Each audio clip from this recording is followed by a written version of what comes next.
Posibleng masampahan ng indirect contempt ng CIDG si dating PNP Chief at ngayon Senador Bato de la Rosa sakaling hindi ito sumipot sa itinakdang araw ng sabina.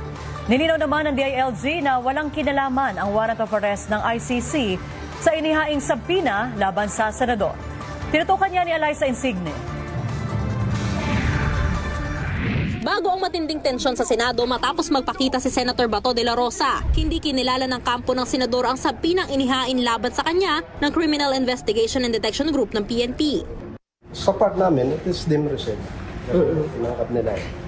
However, sa kanila na yan, makakarap nila kay Senador Bato sa lawyer nila. Sa mahabang panahon na hindi pagpasok ni Senator Bato, muli itong nagpakita sa Senado. Kaya paano naman kung ayaw din itong humarap sa Camp Crame sa Huwebes para magbigay ng salaysay?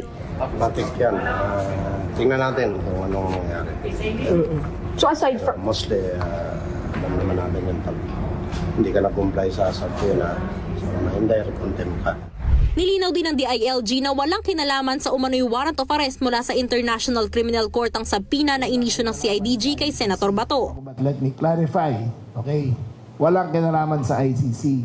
Pero kung dumating ang ICC warrant, then we will act on it.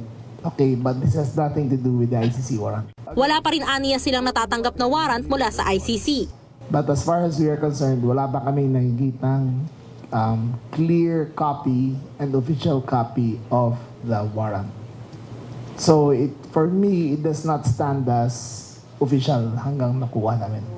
Ayon pa kay Secretary Remulla, ang paglalabas nila ng sabina laban kay Senator Bato ang unang hakbang sa pag-iimbestiga sa EJK dahil maraming records na nito ang nawala. Sinabi naman ni legal expert attorney Domingo Cayosa na malabong pagbigyan ng Supreme Court ang petisyon ni De La Rosa para pigilan ang posibleng pag-aresto sa kanya ng International Criminal Court. Lahat aniya ng indikasyon ay nagpapakitang walang patutunguhan ng petisyon sa Korte Suprema ng Senador. Eliza Insigne, IBC News.